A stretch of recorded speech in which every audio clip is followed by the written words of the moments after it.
Assalamualaikum warahmatullahi wabarakatuh. Sahabatku, teman-temanku dimanapun Anda berada. Apa pakai ini aja?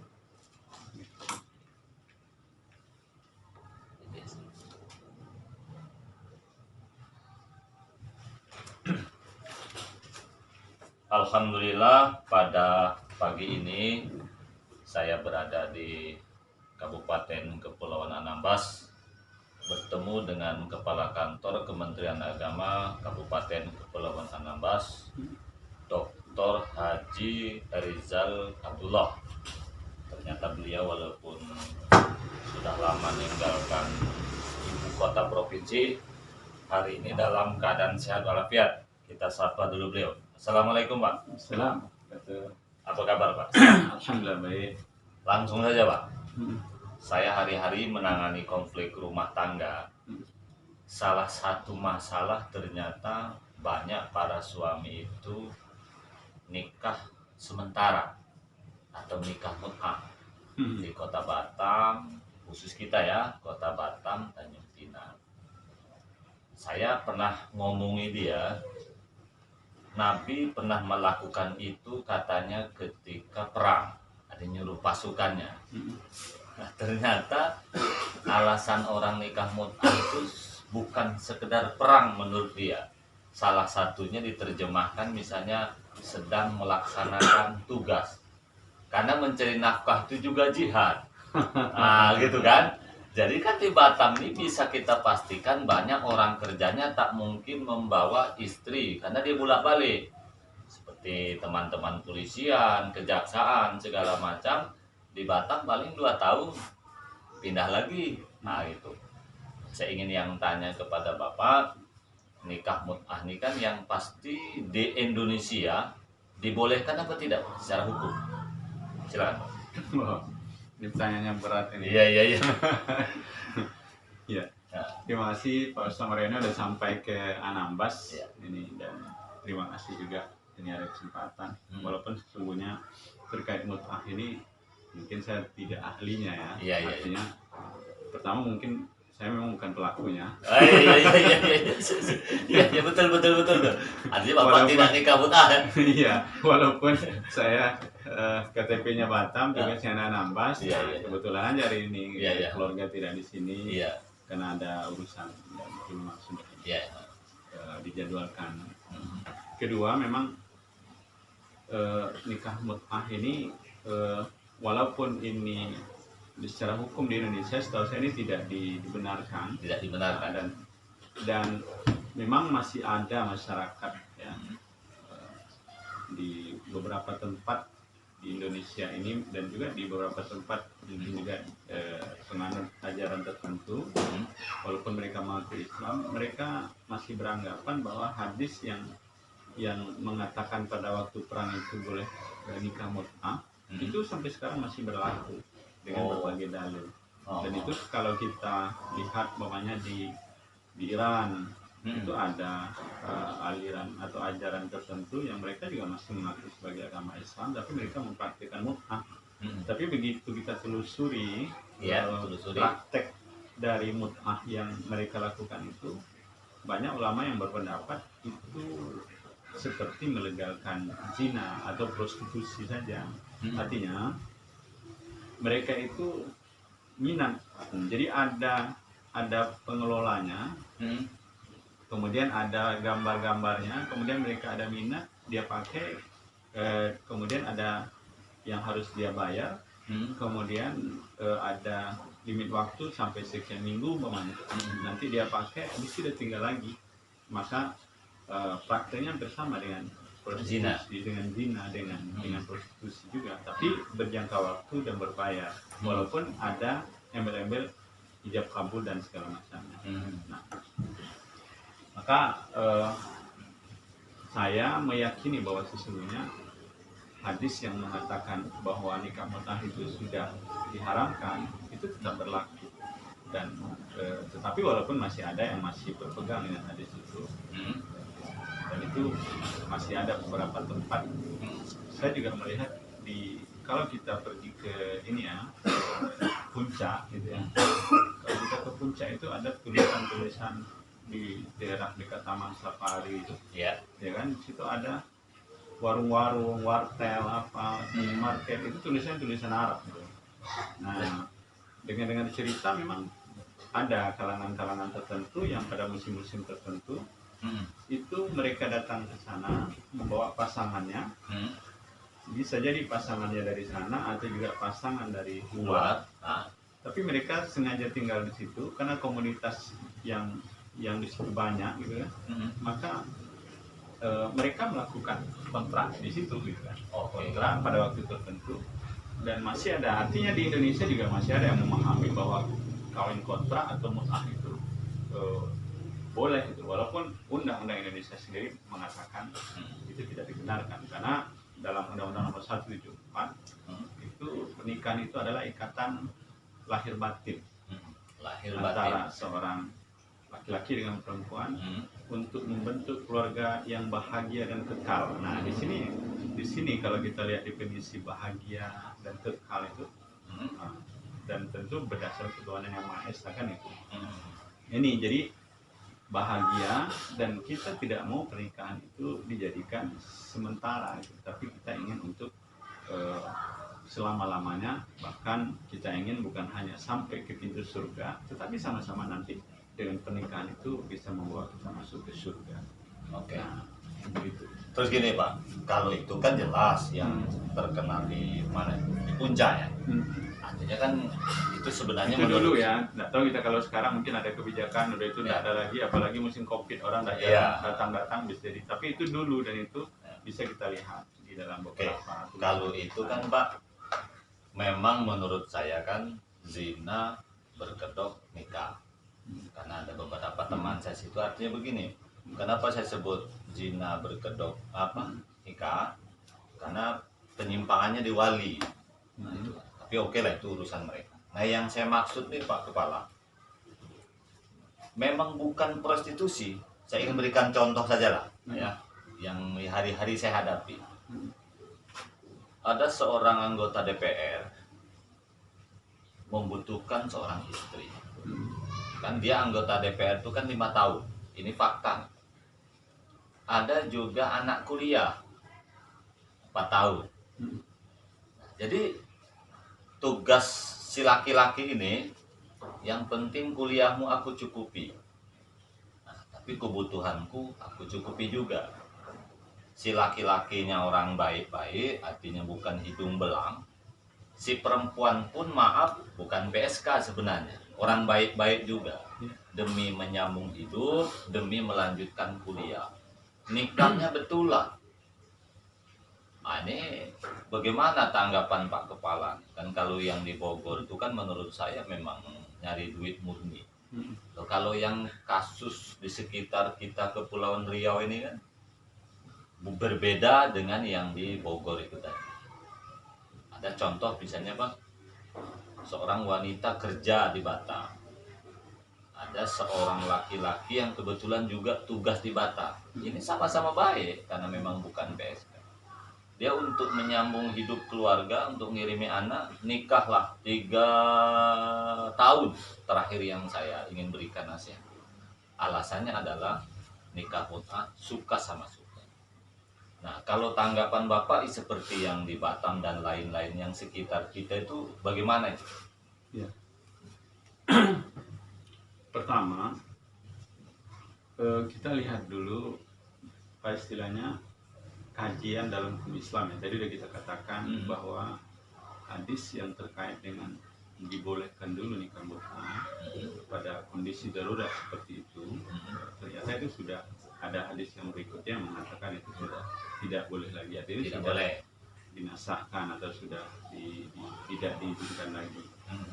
Kedua, kalau kita lihat kajian dalam hukum nasional di Indonesia ya, kalau kita lihat ya, dari tujuan perkawinan ya, ada 3 segi yang perlu diperhatikan dalam sebuah perkawinan. Tujuan.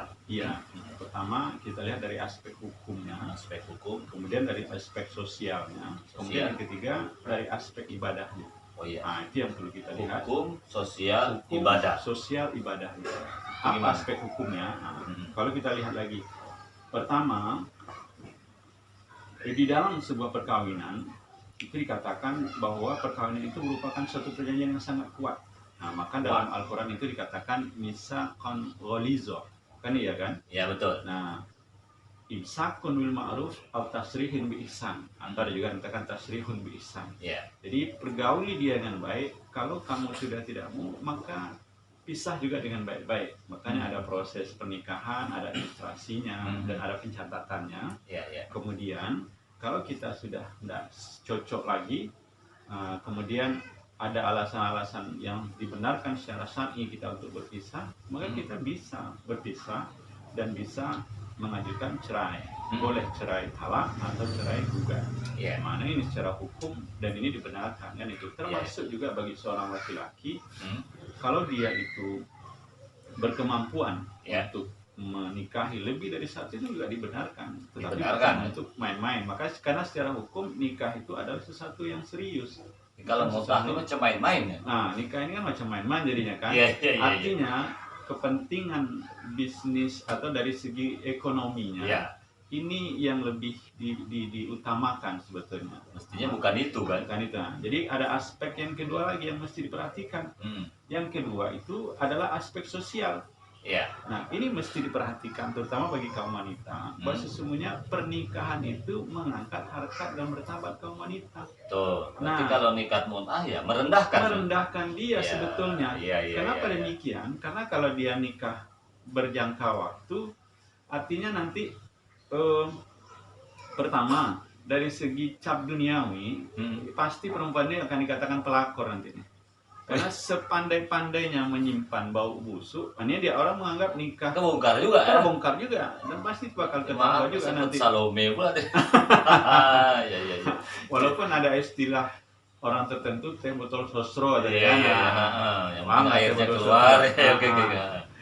Tapi anunya botolnya dibawa balik terus itu kan itu. Tapi menyimpan hal-hal yang seperti itu tidak akan bisa bertahan. Dan ini nanti akan merusak keharmonisan rumah tangga dengan pasangan yang sah kita yang tadi itu. Kemudian dari aspek sosial juga, kenapa ini dianggap mengangkat harkat dan martabat wanita? Karena dari pernikahan itu nanti pasti akan lahir pertama tentu bibit-bibit kasih sayang ya. Kalau itu tidak ada kan susah nih mau nih. Tentu nanti kalau seandainya hamil, melahirkan, kemudian nanti ada anak, nanti ini akan sulit nanti untuk mempertanggungjawabkan konsekuensi hukum nanti. Ada warisan mungkin nanti, ada harta ininya, ada apanya. Ini nanti akan berpengaruh. Makanya ini kenapa aspek sosial ini menjadi hal yang perlu diperhatikan juga, karena Islam itu sangat mengangkat harkat dan martabat wanita. Bahkan dikatakan perempuan itu adalah Imam Bila katanya kan? Iya betul. Nah, ibunya negara, maka dia harus dihormati. Bahkan seorang ibu yang sudah dia itu dikatakan keramat. Artinya bagaimana kalau kita ingin masuk surga itu orang tua kita harus dihormati, terutama ibumu baru bapakmu. Begitu Islam menghormati kaum wanita. Tetapi kalau dia mau dikontrak-kontrak seperti itu, maka ini nanti akan menjatuhkan harkat dan martabat kaum wanita tersebut. Yang ketiga, dari aspek ibadah. Ibadah. Ya, aspek ibadah. Jadi kalau pernikahan itu dilakukan dengan secara sah sesuai agama, tentunya kalau kita orang Kementerian Agama harus berpikir pernikahan yang sah itu adalah pernikahan tercatat di Kementerian Agama. Dan untuk bisa tercatat di Kementerian Agama itu pasti harus melewati prosedur. Kalau dia jaka, maka dia persyaratannya ada. Kalau dia duda, persyaratannya ada. Kalau dia mau poligami, persyaratannya, maka pernikahan akan tercatat.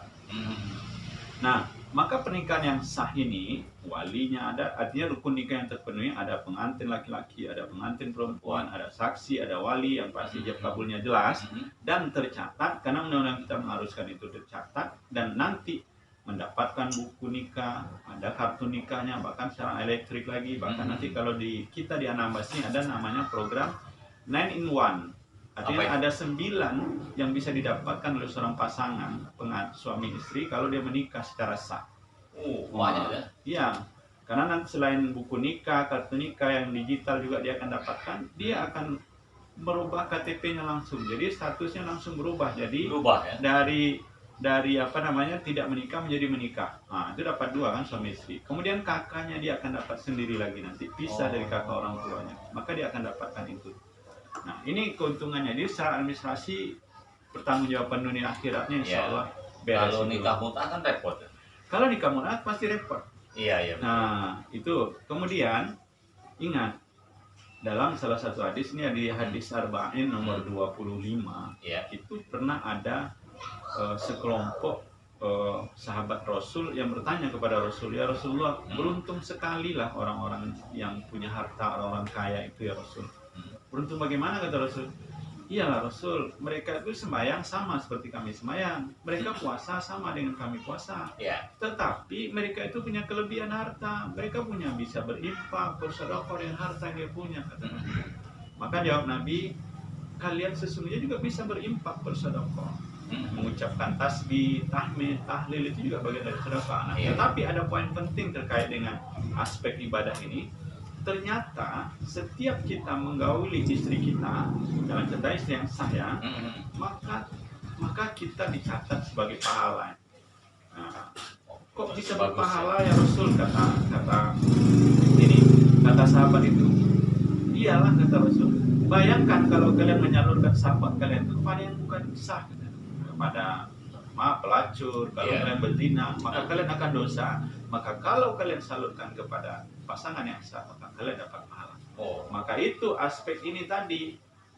Pertama aspek hukumnya, aspek sosialnya, dan aspek ibadahnya. Nah, inilah tujuan penting dari sebuah pernikahan itu, sehingga menjadi misakan walidah. Dan kalau dia berkontrak-kontrak berjangka waktu, maka banyak kasus-kasus yang terjadi. Untuk mewujudkan yang keluarga yang sakinah, mawaddah, warahmah itu akan susah. Bayangkan ini, mohon maaf nih, kalau seorang wanita ini dikontrak nih, ada kontrak kerjanya 2 tahun di sini umpamanya. Kemudian dia belum begitu mengenal pasangan, tapi karena dia sudah dikontrak, dia mau aja hidup tinggal serumah dan lain-lain. Nah, ini nanti bisa jadi pasangannya ini punya penyakit tertentu umpamanya, HIV umpamanya. Kontrak belum habis nih, bisa jadi menular ke dia. Nanti kontrak 2 tahun ini habis, yang laki-laki pergi, dia nanti dapat kontrak baru lagi dengan pasangan yang lain lagi, bisa jadi menularkan yang lain lagi. Dan orang yang berpasangan seperti ini biasanya ini akan takut punya anak. Kenapa? Nanti takut nggak jelas bapaknya siapa kan ya. Padahal kita butuh generasi-generasi penerus yang jelas juga identitas siapa, nasab dan keturunannya. Terus gini, Pak Dokter, dan sehari-hari menghadapi itu ya, yang menjadikan marak nikah kontrak awalnya kan mungkin hanya zina. Maksudnya ada peraturan dari Kemendagri sekarang ini untuk bisa mendapatkan akte anak lahir beserta kakak, ini sebenarnya lebih kepada bagaimana penanganan sosial seperti BPJS kalau sakit sebenarnya. Bahwa sekarang anak tanpa diikat dengan pernikahan yang sah, artinya tidak ada buku nikah, itu ternyata anak bisa dapat akte dengan kakak dengan syarat 2. 1, bapak ibu biologisnya membuat pernyataan bertanggung jawab mutlak, artinya mau menafkahilah kepada anak. Yang kedua, itu mengakui kedua belah pihak bahwa ini anak saya. Nah, dulu kalau tidak ada buku nikah nggak bisa.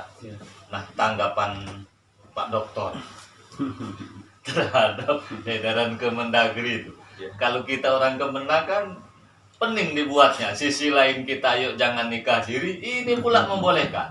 Nah, menurut Pak Dokter gimana itu Pak Dokter? Ya, pertama kita harus melihat bahwa kebijakan pemerintah itu dia melihat dari aspek legalitas kependudukan ya. Legalitas kependudukan. Ya, artinya selama itu orang Indonesia harus tercatat di data Dinas Kependudukan kan, atau di data Kementerian Dalam Negeri kan. Tapi itu dicatat katanya belum nikah. Iya, pasti dicatat.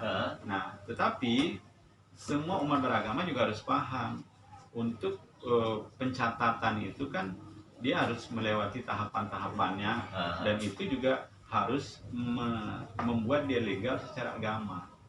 Nah, Oh. setiap pernikahan itu harus dicatat menurut ketentuan peraturan perundang-undangan yang berlaku, kan itu masalahnya. Nah, mungkin secara kependudukan tidak ada masalah, mungkin karena dia memang harus catat, ini warga Indonesia, kenapa tidak harus dicatat. Tetapi sebagai seorang muslim, kalau kita bicara konteks orang Islam, maka dia juga harus memperhatikan aspek-aspek yang tadi itu, hukum itu tadi. Nah, apakah secara hukum Islam ini sudah sah nih saya nih?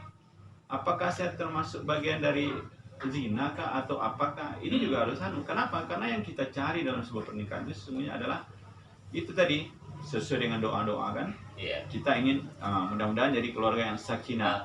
Sakinah itu kan ada ketentraman kita di dalam membina rumah tangga tuh. Coba bayangkan kalau nikah kontrak nih. Mohon maaf, nah kalau ada orang di rumah ini yang nikah kontrak, istrinya ada di Batam, lalu dia nikah kontrak, ada perempuan yang keluar masuk ke sini umpamanya, pasti tetangganya katanya, Pak itu siapa? Kata kita kan? Bini kontrak. Bini kontrak. Oh, itu membuat kita tidak tenang kan itu, ya kan? Kemudian mawaddah itu ada rasa cinta, rasa kasih sayang yang itu, dan itu cinta itu dia itu harus kita pupuk, kita jaga. Nah, kemudian warahmah, sehingga dengan pernikahan itu kita mendapatkan rahmat dari Allah Subhanahu wa taala, ibadah kita menjadi lebih enak. Kemudian anak-anak yang lahir nanti menjadi anak yang soleh. Bukankah anak yang soleh itu salah satu poin penting yang kita harapkan dari sebuah pernikahan? Terakhir Pak Dokter, ini solusi. Terlalu banyak di Indonesia ini yang suami istri harus terpisah kerjanya, terutama pejabat yang dari pusat ya. Istri di Jawa tak mungkin dibawa ke Batam, atau di Batam tak mungkin dibawa ke Tarempa. Dia mungkin jadi guru, jadi pejabat. Sementara dia mendapatkan tugas di sini. Laki-laki itu tidak ada masa menopause.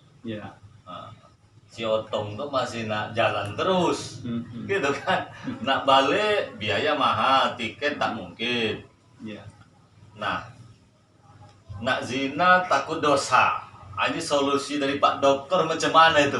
Apakah kawin kontrak itu bagian dari darurat atau nikah lagi? Apa jalan yang terbaik? Ini karena orang bertanya kepada saya, ini Pak Dokter yang menjawab. Pertama, kita mencari dalil agama ya.